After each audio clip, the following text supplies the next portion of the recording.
Chers téléspectateurs de Burkina Débat TV, bonjour. Bienvenue à notre émission hebdomadaire à bâton rompu que j'ai l'honneur de vous présenter chaque dimanche. Aujourd'hui, comme j'ai l'habitude de vous le dire, mon émission est surtout chargée d'apporter de l'éclairage suite à de fausses informations qui circulent à travers l'Afrique. Mon émission est chargée de rétablir la vérité, de vous apporter la bonne information. Et aujourd'hui, j'ai l'honneur d'accueillir pour vous Monsieur Serge Anago. Monsieur Serge Anago, bonjour. Bonjour, Monsieur Zola. Merci pour votre invitation. Le plaisir est à moi. Vous êtes d'origine camerounaise, vous résidez en France. Après votre baccalauréat scientifique, vous avez intégré une école de technologie et vous êtes sorti ingénieur énergéticien, major de votre promotion. Je vous remercie d'avoir accepté mon invitation. Merci beaucoup. Quelques petits correctifs. Je n'ai pas directement intégré l'école d'ingénieur. J'ai fait d'abord une faculté de mathématiques à l'université de Yaoundé pendant 3 ans avant d'arriver en France pour faire une école de Polytechnique. Merci, Monsieur Serge Anago. Aujourd'hui, vous travaillez dans une des plus grandes boîtes fournisseurs d'énergie en France. Mais avant d'aborder le vif du sujet, je voudrais annoncer une bonne nouvelle à nos téléspectateurs. Il y a environ 1 an, vous avez mis 10 000 € sur la table pour celui qui va vous sortir les 11 accords coloniaux. Est-ce que vous allez nous annoncer le nom de l'heureux élu du récipiendaire ce matin? Eh bien, évidemment, il faut rappeler que les fameux accords coloniaux, ça revient assez souvent comme une sorte de marronnier dans les débats où, pour expliquer l'état actuel de l'Afrique, on explique que de toute façon, l'Afrique, au sorti de la colonisation, est très mal partie, elle ne pouvait pas se développer parce qu'elle était piégée par des accords coloniaux qu'ils appellent souvent des accords lyonnins. Donc, pour expliquer aux gens qu'est-ce que c'est qu'un accord lyonnin, ça vient un peu du fameux conte La part du lion, où le lion va à la chasse avec 3 animaux, mais quand il faut répartir le butin, le premier animal essaye de le répartir de façon équitable en partageant à l'ensemble des animaux et il se fait tuer par le lion. Et quand on demande à l'autre animal de faire le partage, il explique que le gros animal, ça va être pour le déjeuner du lion, le moyen, ça va être pour son dîner. Et le lendemain, le plus petit, ça sera pour son souper. Donc, en gros, ils sont allés à la chasse ensemble. Le lion, il rafle tout. Et voilà, c'est ça qu'on appelle un accord lyonnais. Ils essayent d'expliquer qu'au lendemain de la décolonisation de l'Afrique, il y a eu des accords de ce type qui, clairement, plombaient les possibilités de développement de l'Afrique signés par des dirigeants africains qui se seraient battus pour la colonisation. Donc, nous, on a cherché ces accords. Parce que c'est quand même grave ce genre d'opposition, puisque la France telle qu'on la connaît essaie à cheval sur des principes à condamner des chefs d'État parce qu'ils ont pris de l'argent des dictateurs, à condamner des anciens premiers ministres parce que lors des transactions avec des États douteux, ils ont tiré des rétrocommissions. Je pense à l'affaire Karachi de Balladur, donc des condamnations de ce type, à avoir condamné Elf pour ses malversations au Congo. Donc nous connaissons une France qui a l'habitude de réprimer sauvagement des comportements de leurs ressortissants à l'étranger. Je rappelle d'ailleurs que Bolloré, le seul endroit au monde où il a été condamné, c'est en France, c'est certainement pas en Afrique. Et il est beaucoup décrit en Afrique par des gens, mais c'est en France qu'il a été condamné. Donc nous connaissons cette France-là, et donc nous expliquer que cette France-là aurait signé de tels accords sans que la justice française ne s'en mêle, ça me paraissait assez absurde. Donc oui, j'ai voulu en savoir un peu plus.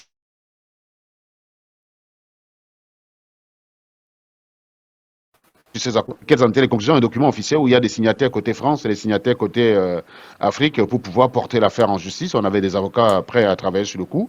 Donc on n'a pas trouvé. Mais sauf que les gens en parlaient de façon comme c'était une évidence. Et donc oui, j'ai mis un pari dessus de 10 000 € en disant que celui qui m'apporte les accords coloniaux, un accord colonial, un accord colonial, j'ai dit celui qui me l'apporte à 10 000 €. Et vu les positions que je défends sur Internet la plupart du temps, qui est en frontale contradiction avec la pensée et la croyance de la plupart des Africains, je me suis dit, si je mets 10 000 €, ils seront contents de me dépouiller. Donc je suis désolé, Monsieur Zola, de vous décevoir. Ça fait plus d'1 an. Personne ne me les a apportés. Les 10 000 € sont toujours sur mon compte. Donc j'attends d'ailleurs, c'est l'occasion, si vous me permettez, de multiplier cette manne par 2. Donc, celui qui m'apporte des accords coloniaux peut gagner 20 000 euros. Donc, je pense aux vendeurs d'eau glacée de base en Afrique qui croient en l'existence de ces accords. Sachez que si vous me les apportez, votre vie va changer. 20 000 euros pour un vendeur d'eau glacée, ce n'est pas rien. Ça peut changer votre vie. Ça peut vous faire ouvrir un grand commerce. Pensez-y, si les accords coloniaux existent, si vous soutenez M. Traoré, parce que vous pensez qu'il y a des accords coloniaux, qu'il est contre les accords coloniaux, il n'y a aucun problème, vous devriez être en mesure de me les présenter. Et là, il y a quand même 20 000 euros à la clé, quoi. Ça, c'est une très belle occasion pour ceux qui détiennent ces accords sous l'oreiller et qui en parlent tous les jours. Donc, comme l'a dit M. Serge Anago, si vous avez une copie des accords coloniaux avec les noms des signataires, les signataires, le lieu de signature, la date de signature, c'est le lieu de nous contacter pour qu'on transmette la copie des accords coloniaux à M. Serge Anago et vous allez gagner 20 000 euros. 20 000 euros. Je m'engage d'ailleurs, si vous me permettez, dans votre chaîne, à remettre le prix du gagnant sur votre chaîne. Sur notre chaîne. Voilà, exactement. La personne qui a les accords coloniaux, elle n'a pas forcément à avoir affaire à moi. Je suis en vendu, donc je suis un pestiféré, on ne me parle pas moi, mais la personne peut vous contacter et dire, Monsieur Zola, je dispose devant moi des accords coloniaux. Est-ce que vous pouvez organiser une émission avec Monsieur Anangou? Je lui présente les 10 accords et ainsi, je reçois ma prime. Avec plaisir, moi je vais vous accueillir pour la remise de la prime à l'heureux récipiendaire. Monsieur Serge Anago, on va aborder votre métier, ce que vous savez faire le plus. Vous êtes ingénieur énergéticien. Il y a une question qui arrive couramment, une question posée par des gens vraiment qui ne devraient pas le poser, mais qui les posent encore pour mieux faire leur propagande, pour mieux faire leur complotisme. Alors, Monsieur Serge Anago, comment peut-on avoir de l'uranium et ne pas avoir de l'électricité? Mais il est important peut-être, avant d'aborder la fameuse question de l'uranium, de rappeler un peu ce que c'est que l'énergétique et pourquoi je pense être quand même assez bien pour parler de ces questions-là. Donc, je suis ingénieur thermique énergétique, diplômé de l'école polytechnique de Nantes.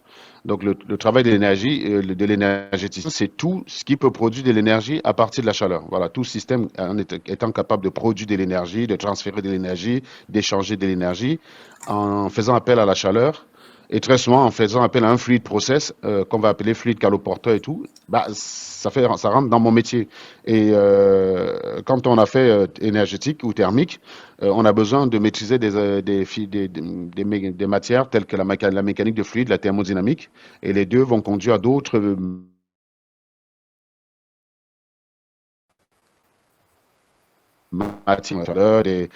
vous allez pas mal trouver dans des centrales nucléaires, des chaudières, des générateurs de vapeur ou des moteurs de voitures à combustion interne ou des turbines. La turbine d'un réacteur d'avion, ça permet en fait d'étudier les performances énergétiques des systèmes, la notion de rendement, c'est-à-dire que si pour la même quantité que je dépense, je peux obtenir 2 fois plus, c'est toujours bien et tout le travail de la recherche, c'est tout le temps d'augmenter ces aspects-là. On peut être de l'automobile, de la mécanique, de l'aérospatiale, de la production énergétique, de la production d'énergie et même d'ailleurs dans le domaine de l'infrastructure, par exemple dans la construction des usines où on a énormément de chaleur qui est dégagée et dont il faut évacuer. L'une des branches de ce métier-là, c'est l'HVAC. C'est vers là où je me suis dirigé. Donc, dans tout ce qui est process, où il faut évacuer de la chaleur, bah, j'interviens là. J'interviens beaucoup plus donc, dans la partie évacuation à chaleur. Actuellement, je travaille sur un projet de capture de carbone, donc une centrale thermique qui est dans le nord-est de l'Angleterre, qui va produire de l'électricité.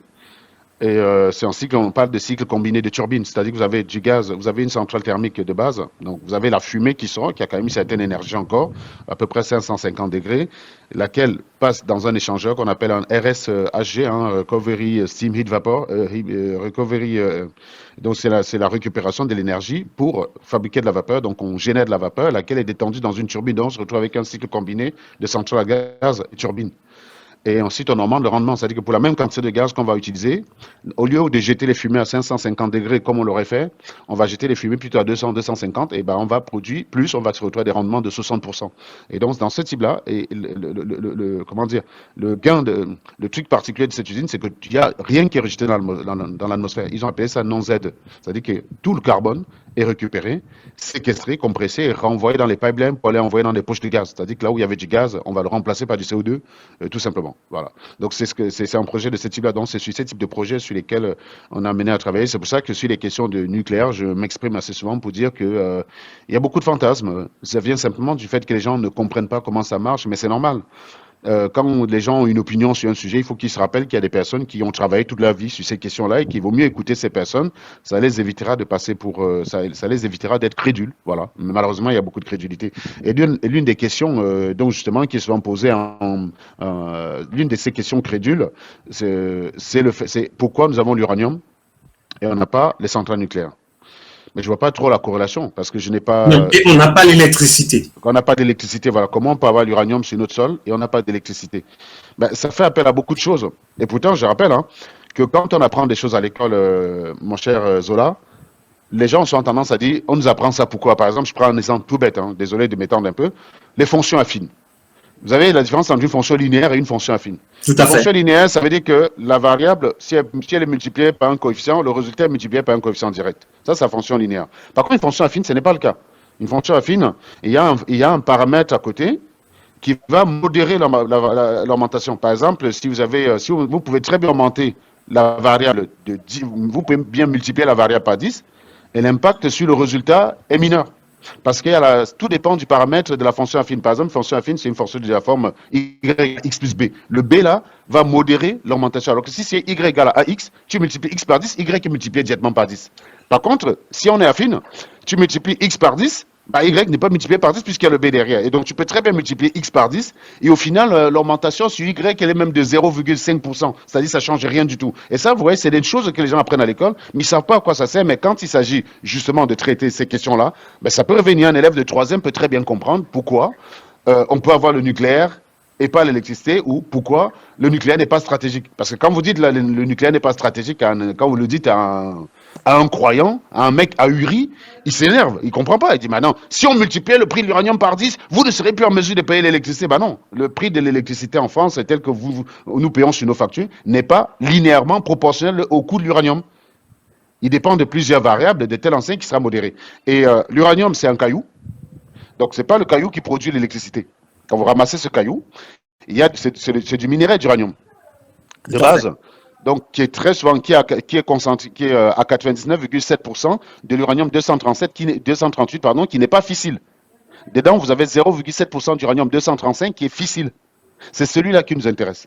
Donc, il faut déjà travailler sur site. Ça demande déjà beaucoup de transformation, d'enrichissement pour déjà récupérer. Ça demande déjà beaucoup pour récupérer le yellow cake. Parce que dans un caillou, vous avez à peu près, je crois, 5% d'uranium tout court. Dans les 5%, vous avez 0,7% d'uranium 237. Donc, tout le travail qu'il y a dans la mine, c'est d'abord de récupérer l'uranium lui-même, donc le 238, et après, ça passe dans des centrifugeuses en Europe, dans les pays qui ont de la technologie, pour enrichir, en fait, cet uranium. Oui. Et ça va permettre, donc, au final, de faire passer la teneur en U235 des 0,7 à peu près quelque chose comme 5. Et pour les applications militaires, on passe à 15. C'est pour ça que vous entendez souvent le problème des fugueuses qu'on a attirées sur les centrifugeuses en Iran. Et tout ça, c'est parce que, clairement, quand vous vous enrichissez à plus de 5%, vous n'êtes pas dans le nucléaire civil, vous êtes clairement dans un programme de nucléaire militaire. Voilà. Donc, c'est comme ça qu'on sait. Donc, il y a tout un processus, mon cher Zola, qui fait passer le caillou, le nucléaire, de base, c'est un caillou.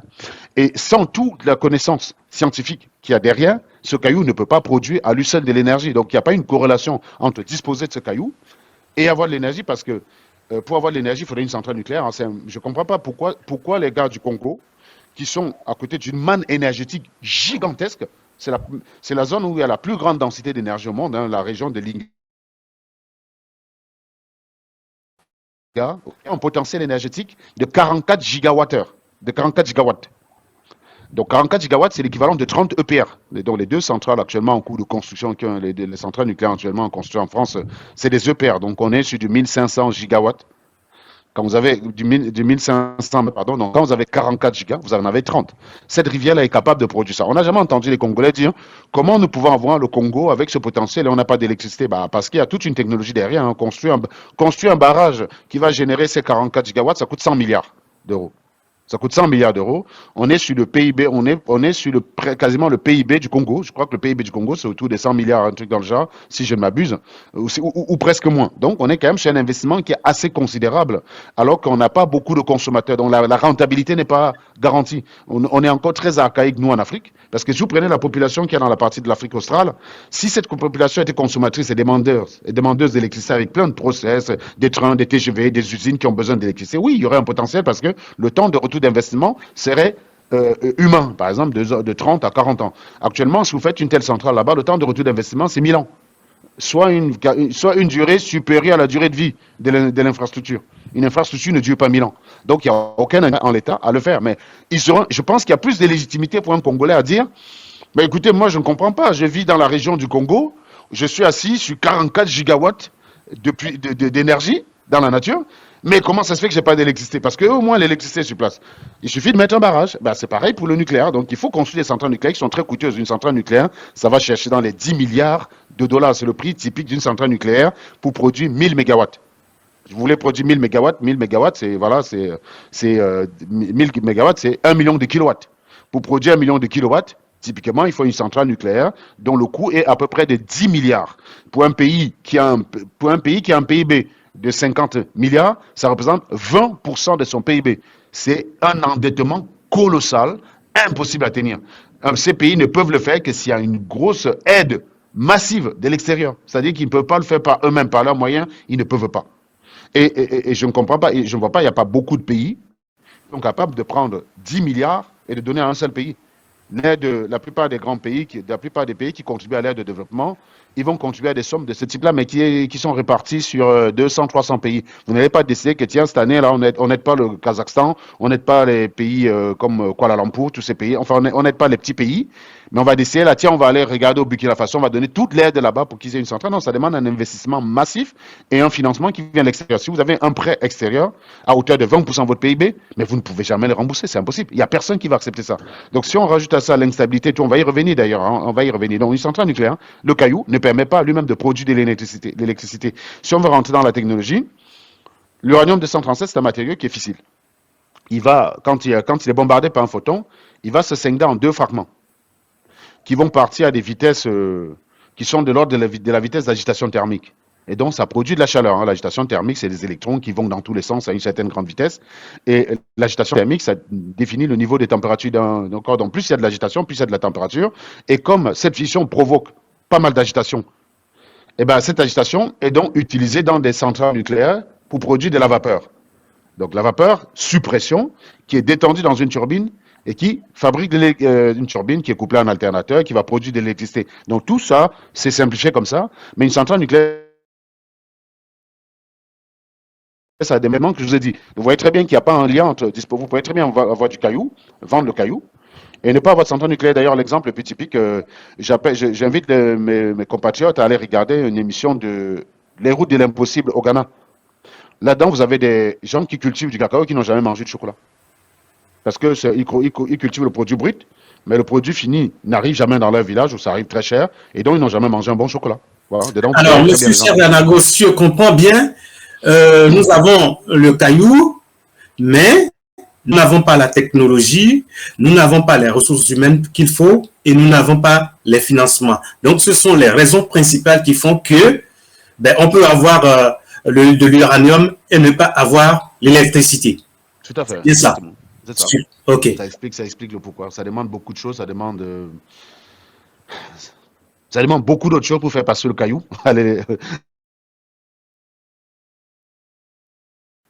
Alors, on entend souvent que la France achète l'uranium du Niger moins cher que dans les autres pays où la France achète de l'uranium. Et c'est là qu'on est arrivé à une déduction de pillage. Qu'en dites-vous, M. Serjanago?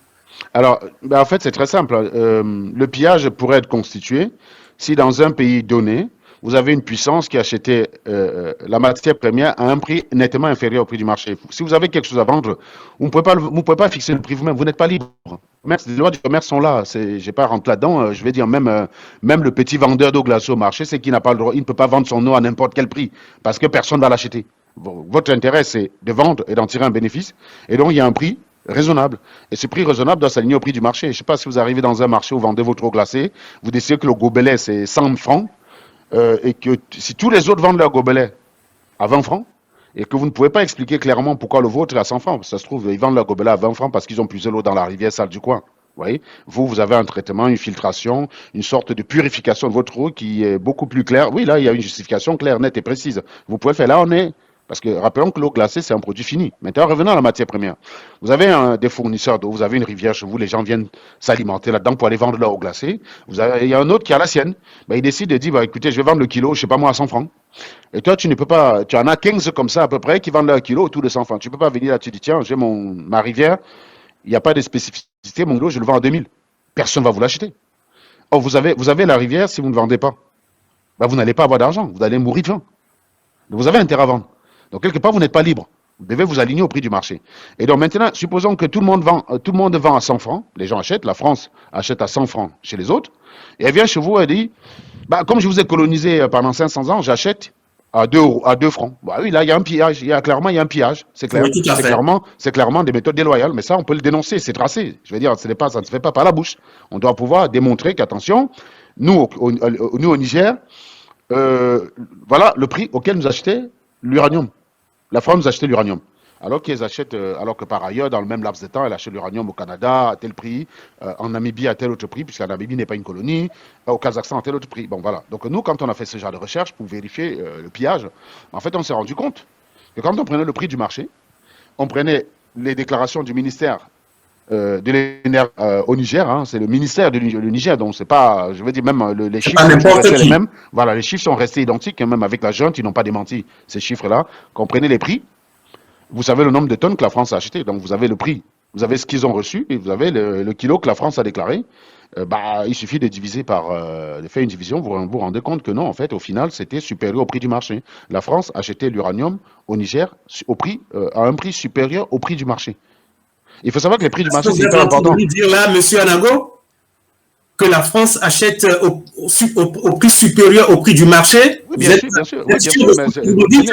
Oui, on l'a démontré plusieurs fois dans nos lives. J'invite les personnes qui veulent savoir à regarder les lives d'Hervé Maïka, de regarder les lives de Serge Anango. On a chaque fois fait la démonstration parce que oui, on tombe sur des gens qui viennent de bonne foi. Oui, je peux comprendre qu'un Africain qui croit qu'il a une matière première d'ailleurs qui n'a rien fait pour avoir, puisque c'est pas un mérite d'avoir la matière première et de se vanter, de dire on a nos matières premières. Non, tu n'as rien fait pour l'avoir. La plupart des qui sont riches dans ce monde sont riches parce qu'ils travaillent. Ils sont riches parce qu'ils apportent de la valeur ajoutée et donc ils peuvent dire oui, nos produits technologiques, par exemple, Taïwan peut dire nos semi-conducteurs parce qu'ils bloquent l'approvisionnement de semi-conducteurs. Vous et moi, on est en galère. Ça veut dire que d'ici 2 ans, quand il faudra changer de téléphone ou acheter un nouvel ordinateur, on va se retrouver en galère. Quand il va falloir changer de voiture, c'est pareil. Les voitures sont devenues électronisées aujourd'hui. On dépend d'électronique dans les voitures. Donc, s'il n'y a pas de semi-conducteurs, il n'y a pas de voiture qui sort de l'usine. C'est clair, net et précis. Taïwan peut dire ça. On dépend plus de Taïwan, par exemple, dans le monde, que du Niger. La France dépend plus de Taïwan que du Niger parce que la France va acheter des produits finis. C'est-à-dire une technologie qu'elle n'a pas. Alors que l'uranium, c'est de la matière première qui est disponible partout et que les coûts d'exploitation du moment peuvent favoriser le partenariat avec un pays plutôt qu'un autre. C'est tout. La France a du nucléaire. Son nucléaire est extrêmement dense. Ça rend les coûts d'exploitation peu intéressants quand il y en a d'autres qui le vendent moins cher. Si tout le monde commence à dire on ne vend plus à la France, supposons un monde de fous, imaginez, fantasmé par les tenants de cette thèse, si tout le monde commence à dire non, on déteste la France, on ne vend plus l'uranium, tout le monde, le Kazakhstan dit bon, on va se passer de la recette de la France, le Canada dit non, la France n'est plus notre ami, on préfère crever un autre uranium que de le vendre de la vendre à la France. L'Australie décide de ne plus le vendre. Je viens de citer les 3 premiers producteurs. La Namibie décide de ne plus le faire. La Mongolie, d'ailleurs, qui a découvert une source de gisement chez elle récemment et qui a appelé société française Orano de venir l'exploiter. Si tous ces pays-là décident de dire on tourne le dos à la France peut produire l'uranium parce que elle a l'uranium sur son terre, sauf que le coût d'exploitation va être beaucoup plus cher. Mais ce n'est pas grave. Pour expliquer aux gens, c'est pas ça qui va vous empêcher, vous et moi, d'avoir l'électricité chez vous. Parce que si vous prenez le prix de l'uranium dans le coût de fabrication de l'électricité, vous multipliez le coût de l'uranium par 10, vous aurez simplement une augmentation d'à peu près 50% du coût de fabrication d'électricité. Et sauf que le prix de notre facture d'électricité, ce que nous avons sur notre facture d'électricité, le coût de l'électricité, c'est 10% à peu près. C'est entre 10 et 15%. C'est-à-dire que quand je paye 100 € de facture d'électricité, il n'y a que 15 € qui part pour la fabrication de l'électricité. 75 euros, c'est tout autre chose. Les taxes, l'abonnement, la distribution, le réseau de distribution, tout ça, là, c'est ce qu'il y a derrière. Il y a tout ça derrière. Donc, si vous multipliez par 50%, si vous multipliez par 5, donc 500%, quelque chose qui représente 10%, vous augmentez simplement de 50% le coût de fabrication. Et donc, j'ai fait un calcul assez rapide. Un mec qui paye 100 euros, vous multipliez le prix de l'uranium par 10. Si tout le reste des éléments reste constant, si tous les autres éléments restent constants, il y a une augmentation entre 5 et 6,75 €. Voilà. Je vous dis, multipliez par 10. Je ne parle pas par 2, par 3, par 4. Hein. Vous multipliez le prix de l'uranium. C'est-à-dire que si aujourd'hui on achète le kilo à un certain prix, vous multipliez ce prix-là par 10. En fait, derrière, la facture va augmenter de 5 euros. Donc, ça ne justifie pas que la France aille faire des guerres pour l'uranium. Je veux dire, l'abonnement, quand il augmente chaque année, vous avez votre facture d'électricité. Votre augmentation annuelle d'électricité du fait de votre abonnement et tout ça, en général, est de 10%. On est nettement supérieur à l'impact qu'aurait une augmentation de 500%, donc multiplié par 5, du coût du prix de la matière, du prix de l'uranium brut, quoi. C'est tellement contrôlé qu'il n'y a pas de raison. Oui, ça peut être plus intéressant d'aller faire une exploitation au Niger, une exploitation en Namibie, parce que là-bas, les coûts d'exploitation font que le prix est de X. Sinon, on le fait en France, le prix sera de 2X. Quel est l'intérêt de le faire en France quand ça coûte moins cher ailleurs? Nous ne pourrons le vendre à personne, ça sera que pour nous. Il n'y a aucun intérêt. Le commerce mondial, il est ouvert. Donc oui, si c'est moins cher ailleurs, vous, Kizito, je pense que il vous a pas échappé. Si vous voulez, imaginons que vous voulez faire une culture du plantain. Vous savez que ça va vous revenir à 1000 euros pour avoir à 1000 francs. 1000 francs le régime. C'est-à-dire qu'à la fin, pour récolter le régime dans votre champ, vous aurez déboursé 1000 francs pour récolter ce régime. Donc le prix du revient du régime, c'est 1000 francs. Est-ce que vous irez vous lancer dans cette culture si vous avez des gens à côté qui vendent le régime à 500? Non. Ben voilà, vous allez préférer, avec les mêmes 500 que vous allez récolter dans votre champ, vous allez l'acheter. Oui, mais après, vous n'êtes pas à l'abri de quelqu'un qui vous dit, oui, mais c'est quand même le régime de plantain que j'ai produit. On est dans des questions idéologiques qui n'ont rien à voir à l'économie, en fait. Hein. Ça, c'est des questions purement idéologiques. Vous avez le droit de dire, non, excuse-moi, mon régime de plantain que moi-même j'ai produit, je préfère même, ça me coûte 1000 francs, c'est ce que j'ai produit, il y a une fierté à ça. Oui, mais là, on n'est plus dans l'économie. Je veux dire, quand on parle d'économie, on est pragmatique, c'est clair, net et précis. Je veux le plantain mûr, je veux manger du plantain mûr chez moi. Ce qui m'intéresse, c'est l'avoir à moins de coût. Je n'ai aucun intérêt à l'acheter 3 à 4 fois plus cher pour des raisons idéologiques. Ça n'a aucun sens. Hein. Donc, quand vous mettez derrière l'idéologie de dire c'est mon plantain qui a été produit par mon champ, fait sur la terre de mes ancêtres, quand on est déjà dans ces considérations, on ne parle plus d'économie. Voilà. Alors, monsieur Anago, je comprends bien ce que vous êtes en train de nous expliquer, mais depuis que le Niger a dit stop à Orano, ben, vous qui êtes en France, on apprend qu'il y a régulièrement des coupures d'électricité en France, monsieur Serge Anago. Bah, moi, je n'ai jamais vu de coupure d'électricité. Hein. Donc, déjà, il faut savoir qu'en France, quand il va y avoir une coupure, on prévient tout le monde. Hein. On ne coupe pas l'électricité de façon brutale en France comme ailleurs, en Afrique ou au Cameroun. En France, même une coupure de 10 minutes, vous êtes prévenu longtemps à l'avance. Parce qu'il y a beaucoup de gens qui font des investissements. Il y a des gens qui ont acheté leurs courses, qui ont mis dans le frigo. Vous coupez l'électricité pendant 3 jours, ils perdent leurs denrées. Ceci dans une France où l'inflation est galopante, les coûts sont plus chers, c'est-à-dire que faire les courses, ça devient plus cher, vous allez vous retrouver avec une émeute dans la ville. Je veux dire, vous coupez l'électricité, vous avez, je sais pas, une ville, ils perdent tout leur denrée alimentaire, vous allez avoir la France dehors. Non, ça n'existe pas, ça. C'est du fantasme, il n'y a pas de coupure d'électricité en France. Moi, j'ai l'électricité tout le temps, je ne connais pas les coûts de coupure et je ne connais pas une partie de la France où il y a de la coupure, même d'ailleurs en Europe, hein, puisque l'Europe est interconnectée. Ce qu'on produit en France, c'est parfois distribué en Allemagne, en Espagne ou en Italie. Voilà, donc il n'y a pas de... Alors, monsieur Anago, on a appris aussi que Orano est en faillite. Si Orano est en faillite, c'est certainement par rapport à ses investissements, à ses mauvais choix financiers que par rapport au Niger. Hein. Rappelons toujours que l'uranium n'est pas une filière, l'uranium n'est pas stratégique. Je répète, parce que ça peut choquer les gens. Oui, il a une densité d'énergie très forte, ce qui fait que oui, l'impact de l'uranium est très fort. Avec 1 kilo d'uranium, vous produisez ce qu'il faut vous produisez la même quantité d'énergie qu'avec 4,9 millions de litres de gaz. Donc c'est phénoménal, c'est énorme l'uranium. Mais en réalité, vu toutes les étapes qu'il faut traverser pour faire passer ce caillou à ce combustible, ça fait que, en fait, il n'est pas intéressant. C'est pas stratégique. Par exemple, si vous prenez un pays comme la France, quand la facture d'énergie française est à 50 milliards, la facture d'énergie française, c'est ce que la France va dépenser pour s'approvisionner toute l'énergie qu'il faut pour fonctionner. C'est le gaz que nous utilisons chez nous, pour alimenter les stations de service, pour fabriquer de l'énergie dans les centrales à gaz, des choses comme ça. La France, quand elle dépense 50 milliards, la part de l'uranium, c'est même pas 1 milliard, 700 millions, pour être plus précis. C'est rien du tout. La facture, je vais dire, vous multipliez l'uranium par 10, vous augmentez la facture énergétique française de quoi? De 5%. La France est beaucoup plus vulnérable par rapport au pétrole. Parce que les réserves, les stocks de pétrole en France, on a des stocks qu'on appelle les stocks souverains. C'est à peu près entre 4 et 6 mois. Donc, ça veut dire que si tous les pays cessent d'approvisionner, si on arrête d'approvisionner la France en pétrole, et la France continue de fonctionner comme là, au bout de 6 mois, elle est asphyxiée, il n'y a plus de pétrole. On va commencer à rationner, on va dire non, la quantité d'énergie que les stations-service ne vendent qu'aux ambulances et à la police, par exemple. Et nous, on va commencer à marcher à pied ou à prendre le tram et tout ça. Donc, il n'y a plus rien, c'est fini. Alors, si vous faites la même chose à l'uranium, ben, la France a 15 années. La France, actuellement, dispose sur son sol de 15 années d'autonomie en uranium. Ça veut dire que pourquoi on commence à ressentir l'impact d'une cessation d'achat d'uranium ou une cessation de vente.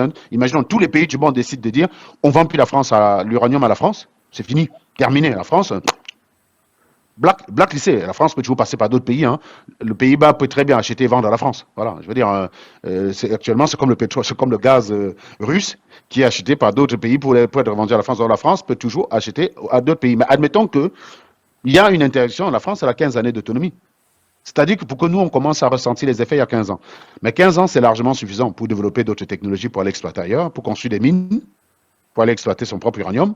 Parce qu'une grosse partie de l'uranium mondial se trouve sous forme dissoute dans l'eau de mer. Et qu'actuellement, il y a des recherches en cours pour aller récupérer cet uranium-là. Il y a des méthodes par absorption.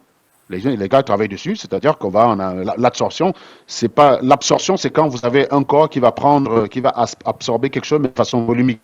L'absorption, ça reste au niveau de la surface, c'est le même procédé mais en surfacique. Par exemple, une éponge absorbe de l'eau, mais une feuille dessicante va absorber parce que tout se passe au niveau de la surface, ce n'est pas volumique en fait. C'est la différence entre absorber et absorber. Mais absorber, c'est très peu utilisé dans nos trucs. Mais vous avez des technologies comme l'absorption qui permettent de récupérer l'uranium dissout. Donc, l'uranium dissout, la densité dans l'eau est très faible. Donc, ça demande beaucoup d'exploitation. On est en train d'évaluer encore les impacts environnementaux. Mais il y a des pays qui travaillent, le Japon, la France, le Canada, ils sont sur le coup. Ils ont fait des sérieuses avancées. Parce que le potentiel d'uranium des mers, c'est 4 000 milliards de tonnes.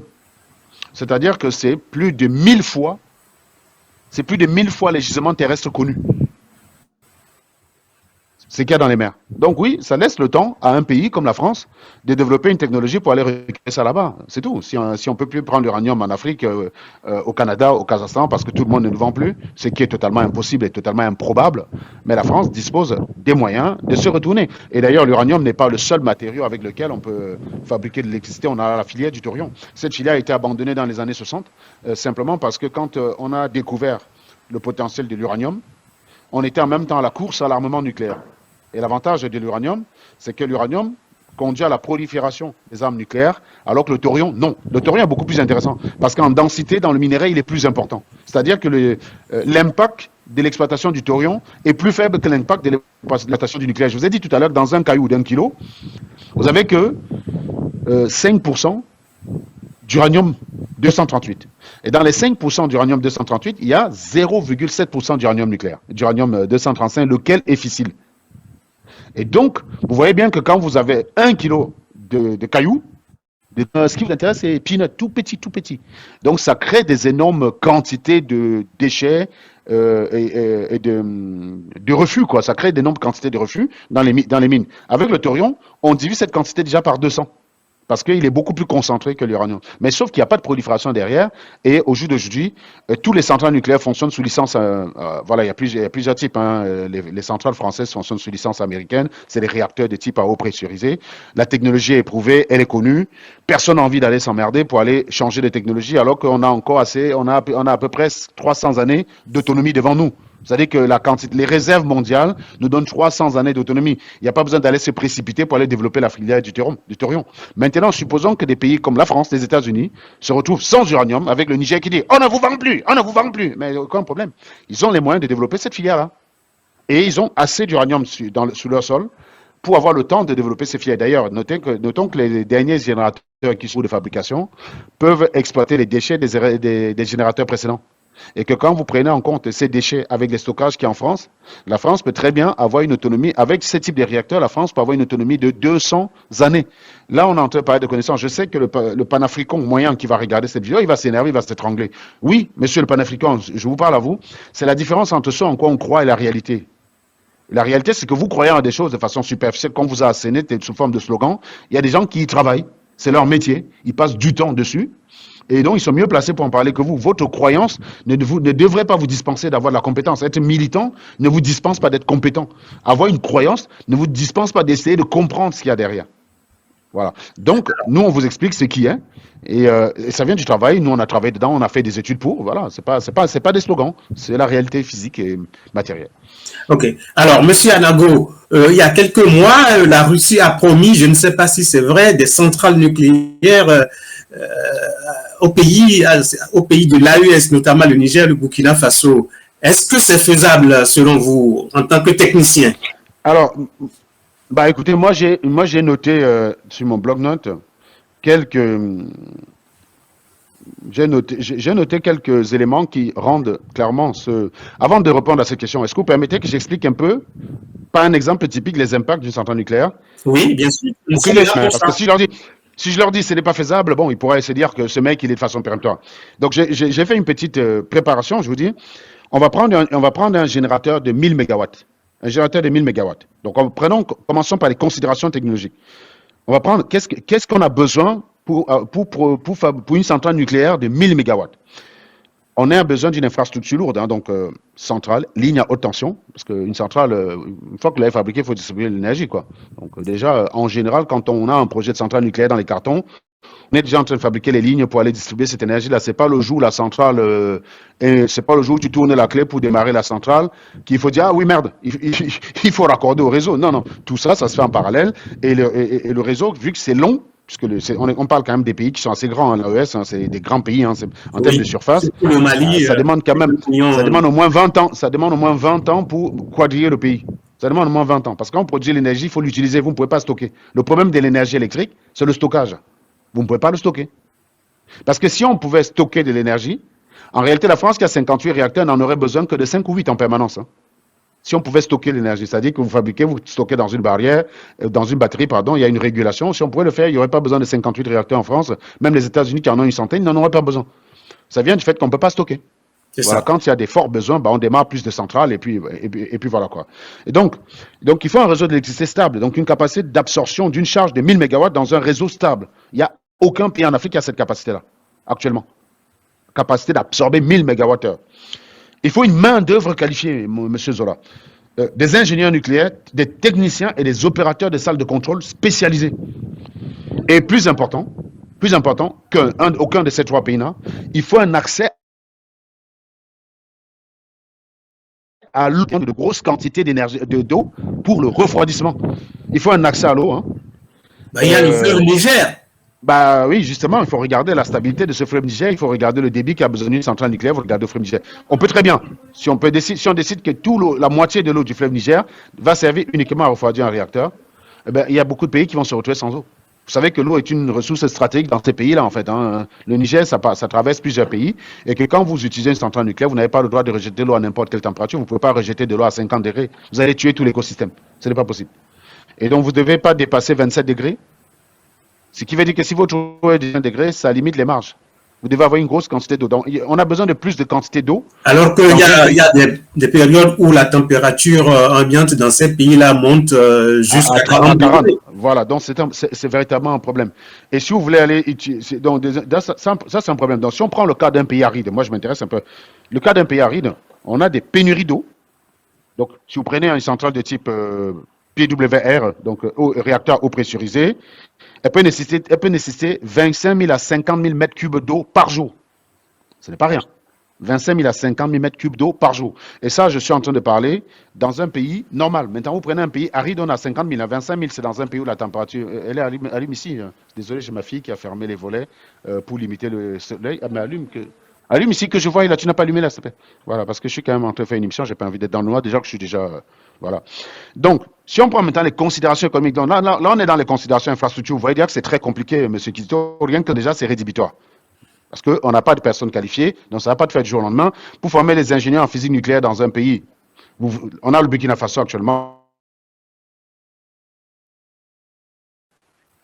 Depuis l'école primaire, hein, qu'on commence à s'orienter. Tu ne vas pas prendre un mec qui a eu un bac littéraire, tu dis tiens, va te former en nucléaire. Non, il n'est pas fait pour. Tu ne vas pas prendre un gars qui a fait 3 années à l'université dans une certaine filière, tu dis va te former dans l'énergie nucléaire.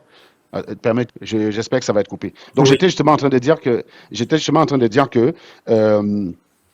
on vient d'évaluer dans les impacts en infrastructure qui sont déjà rédhibitoires en eux-mêmes, puisque aucune de ces conditions n'est remplie. Même en bordure de mer en Afrique, ça devrait déjà être compliqué parce que la température de l'eau de mer est beaucoup plus forte en fait. Hein. Mais cela dit, ça restait possible. Ça reste possible. On va être un peu moins rentable que dans les pays où l'eau est beaucoup plus froide.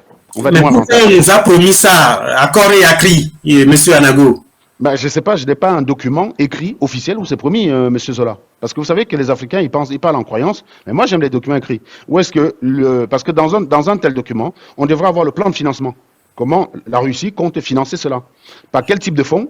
Et comment elle compte récupérer cet argent? Est-ce qu'elle va donner gratuitement? Est-ce que la Russie, qui est engluée dans une guerre aujourd'hui, au point où elle n'a plus les moyens de fabriquer les armes pour aller combattre l'Ukraine, elle est obligée de solliciter la main-d'œuvre nord-coréenne et les drones iraniens qui sont de très mauvaises fabrications, hein, de très mauvaises conceptions.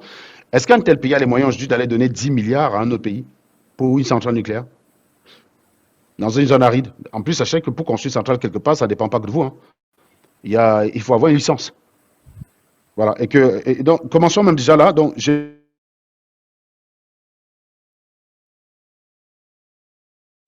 même 1000 mégawatts, ça va chercher dans 10 milliards de dollars. 10 milliards de dollars. Donc, la durée de construction, c'est 15 années. Donc, ça nécessite un engagement financier massif à long terme. Massif à long terme. Long terme, ça signifie stabilité. Donc, je ne sais pas, hein, la Russie ne va pas aller prêter de l'argent à un pays où il y a un dirigeant qui est illégitime, qui peut être renversé à tout moment par un autre. Impossible. Si les Russes ont dit ça verbalement, chers Burkinabés, ils se foutent de votre gueule. Je vous le dis ouvertement. Il y a autre chose à faire dans vos pays. Si un pays veut vraiment vous aider à avoir une autonomie énergétique, il y a autre chose de plus réaliste. Bon, continuons. Si on prend le cas d'un pays pauvre, maintenant, typique, peut-être le Burkina, ils ont tous des PIB autour de 20. Mais j'ai pris un pays qui a un PIB à 50, pour être large. Un PIB qui a un PIB à 50. Aucun de ces trois n'a un PIB à 50. Hein. Ils sont tous autour de 20. Le plus gros, je crois, c'est le Mali qui a 30, il me semble. Voilà. Un projet de 10 milliards, c'est 20% du PIB.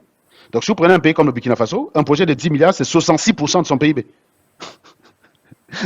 J'ai pris un pays typique de 50 milliards qui n'existe dans aucun des trois pays d'AES. On est déjà à 20% du PIB. C'est énorme. Demandez à un économiste ce que représente une dette de 20% d'un PIB, les gars. C'est énorme. Ça te plombe la dette publique si l'investissement est basé sur des emprunts. Sauf si les investissements sont basés sur des dons. À ce moment, je veux le document de la Russie qui explique comment elle va financer cette centrale-là. La Russie a actuellement conçu des centrales nucléaires au Bangladesh. C'est financé par la Russie. Le Bangladesh a 400 milliards de PIB. Ils ont une activité commerciale qui demande une quantité d'énergie, dont le temps de retour d'investissement il est modeste, correct. Donc oui, il n'y a pas de problème de secteur. La Russie n'aura aucun mal à récupérer son investissement. Le Bangladesh, c'est 400 milliards le PIB, hein, point info. Ils ont une activité commerciale de malade. Voilà, copain de t-shirt. Il y a quoi en France actuellement que nous utilisons, mon cher Zola, qui vient du Burkina Faso? Rien du tout. On ne produit pas. Donc, tu vas faire comment pour récupérer cet argent? Ensuite, quand on parle d'emprunt, et quand on parle de ce type d'emprunt, on a besoin d'une garantie, et là, je vais utiliser pour la première fois, ça m'a fait rigoler quand je l'écrivais, on a besoin d'une garantie souveraine que les institutions financières internationales hésiteront à accorder.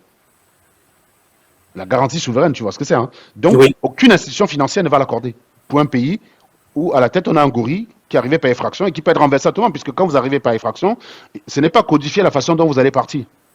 Dans un pays comme le Bénin à côté, on sait qu'il y a des élections tous les 7 ans, ça va être élu, on va réélire un président. Donc on connaît comment les termes quand il va partir, on sait qu'il y a une continuité qui va se faire. En Côte d'Ivoire, c'est la même chose. Mais dans les trois pays de l'AES, comment va finir Ouattara? Comment va être remplacé? Comment va se faire la succession d'Assimi Ouattara? Personne ne sait le dire. Il va soit finir liquéfié par la population, soit renversé par un autre gorille, du même type que lui. Donc, ce n'est pas du tout ça. Et ce gorille peut être un mec légitime qui a signé, donc personne ne va le faire. C'est impossible. Maintenant, si on regarde la sécurité et la stabilité politique, puisque c'est quand même le truc, hein, L'environnement est instable. Donc, risque majeur de sabotage, d'attaque terroriste et de déstabilisation. Une centrale nucléaire, la protection, c'est très stratégique. Risque accru de perte de contrôle sur les matériaux nucléaires enrichis ou usés. C'est-à-dire que dans ces pays-là, le risque que vous ayez une cargaison de nucléaire enrichi qui soit volée par un groupe est très fort. Hein. Puis vous avez vu les armes qu'ils arrivent à voler. Le risque donc de prolifération nucléaire surtout, parce que c'est ça, c'est ce qu'on essaie d'empêcher. Donc dans un tel pays présente un risque de prolifération nucléaire. Si vous regardez, maintenant, ce que ça demande en termes maintenance, on en a parlé plus haut. Est-ce que vous permettez que je parle des alternatives? Vous voulez qu'on en parle beaucoup plus tard? Parce que moi, je vais vous dire, ce qui est plus réaliste, si un pays était survie des Burkinabés, il leur proposerait autre chose, qui est plus réaliste. Oui, mais M. Anago, M. Ibrahim Traoré a innové au Burkina Faso en initiant la participation citoyenne pour le financement de la centrale nucléaire, M. Anago. Ben, je ne sais pas moi, je ne sais pas comment la participation citoyenne va produire 10 milliards. C'est juste des effets d'annonce. C'est des effets d'annonce. On ne fabrique pas le nucléaire, ça on ne se lève pas du jour au lendemain pour dire on va avoir une centrale nucléaire. Il y a combien d'ingénieurs en physique nucléaire au Burkina Faso? Déjà pour commencer. Il y a combien? Il y a combien d'ingénieurs tout court en Afrique? Il n'y en a pas. C'est un procédé long terme. Regardez à la Côte d'Ivoire, où vous êtes actuellement. Vous avez remarqué que beaucoup de gens ont reproché à Ouattara, dans sa politique, de faire appel aux Libanais. Ils disaient, mais oui, nous sommes là. Mais parce qu'en fait, pour implémenter sa politique, il a besoin des compétences qui n'étaient pas disponibles au début. Parce que pour former les personnes dont il a besoin, ça demande 10-15 ans. Former, avoir la main d'œuvre dans un pays. La France a d'ailleurs subi ça, M. Zola. On a arrêté le programme nucléaire dans les années 80. Quand la dernière centrale nucléaire a été construite dans les années 80, fin des années 80. Et la prochaine a recommencé en 2007. On a subi cela, on a souffert du fait que la filière nucléaire avait été désertée à l'université, il n'y avait plus de conception de centrale nucléaire, la filière était désertée. C'est ce qui explique qu'un réacteur qui devait être fabriqué en 10 ans,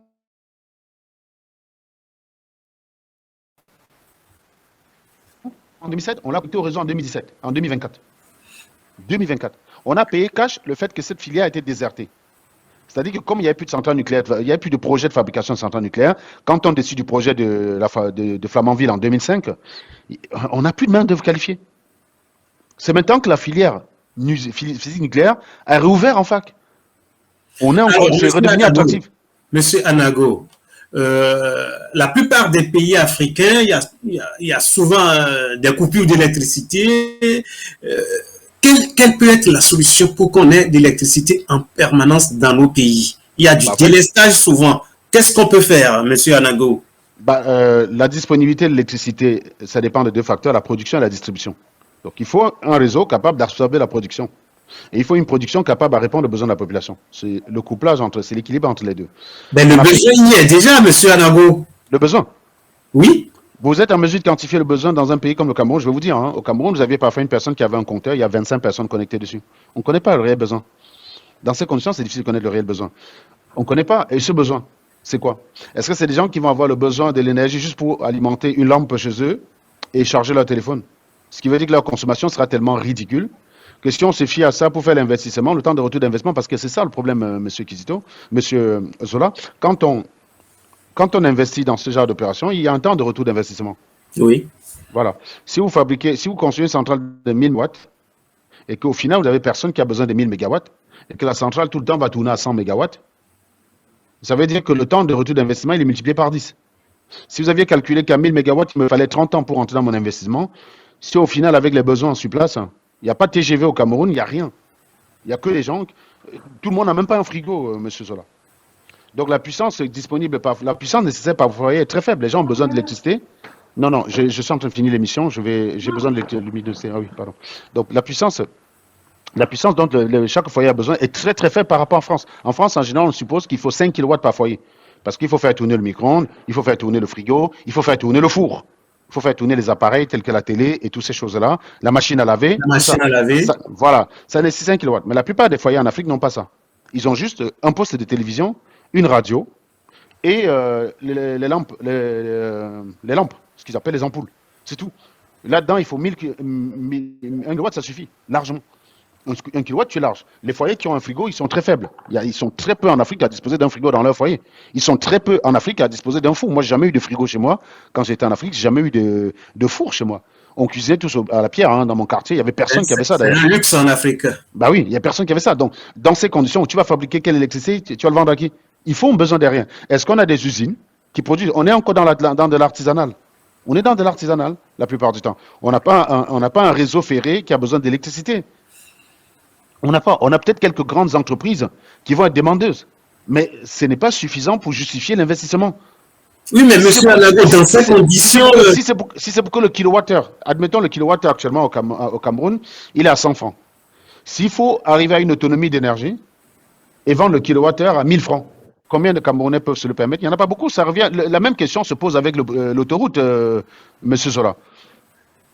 Vous pouvez ça va être difficile d'investir dans l'industrie en Afrique, monsieur Anago. En fait, c'est le besoin, c'est l'industrie qui crée le besoin, c'est pas l'inverse. On ne construit pas l'électricité, on ne produit pas l'électricité pour chercher le besoin. C'est le besoin. S'il y a de la demande, si la demande monte, quand je dis la demande, je parle de la demande effective, je ne parle pas de la demande des gens qui consomment 300 watts chez eux, quoi. C'est pas intéressant.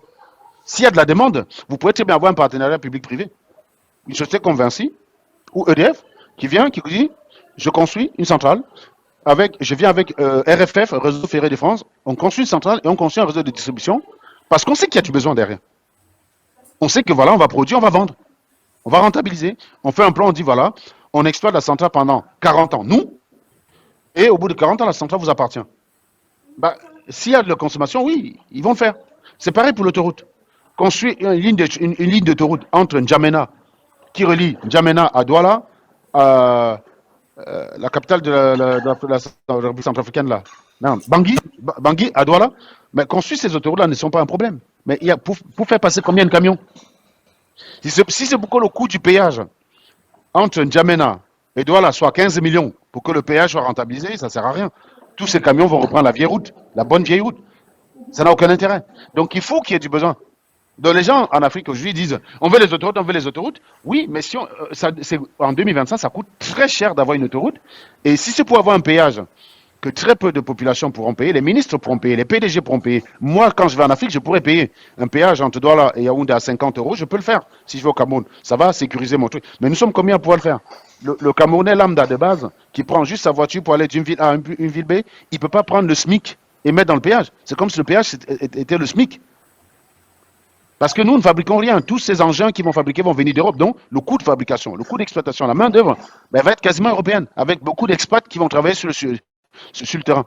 Donc, le coût de l'autoroute est quasiment similaire à un coût en Europe. Donc, pour rentabiliser, il faut un péage du même ordre de grandeur qu'en Europe. Mais je rappelle qu'entre Douala et Yaoundé, les péages, c'est du type de 500 francs CFA. Vous avez encore des gens qui déposent la planche avec le clou. Vous donnez 500 francs, vous passez. Là, ça ne sera plus la même chose. Hein. Il faudra payer 70, 80 €, 50 000 le péage entre Douala et Yaoundé. Combien de Camerounais sont capables de se le permettre? Très peu. Et donc, ça veut dire qu'il y aura très peu de passages. Et donc, qui dit très peu de passages, dit très peu de rentabilité. Vous allez avoir un péage, une autoroute qui sera rentable au bout de 900 ans. Donc, soit le temps qu'il faut pour le défoncer complètement, il sera foutu. Donc, c'est pas viable. Et ça, c'est les choses, on a le droit d'avoir des opinions politiques, des positions, mais on ne doit pas ignorer ces enjeux-là, quoi. Donc, c'est très compliqué. Il faut qu'il y ait un développement. Il faut que l'éducation conduise au développement et que le développement conduise aux besoins en électricité. Ce qui fait que ça devienne stratégique d'aller faire cet investissement dans ces pays-là. Mais en l'état, ce n'est pas le cas. Chers téléspectateurs, nous sommes à la fin de la première partie de notre émission de ce jour. Une émission très enrichissante, très intéressante vu la carrure de notre invité. Je vous remercie pour nous avoir suivis avec attention. Je remercie notre invité, M. Serge Anago, et nous vous donnons rendez-vous pour dimanche prochain pour la suite et la fin de notre émission spéciale. Bon dimanche à tous.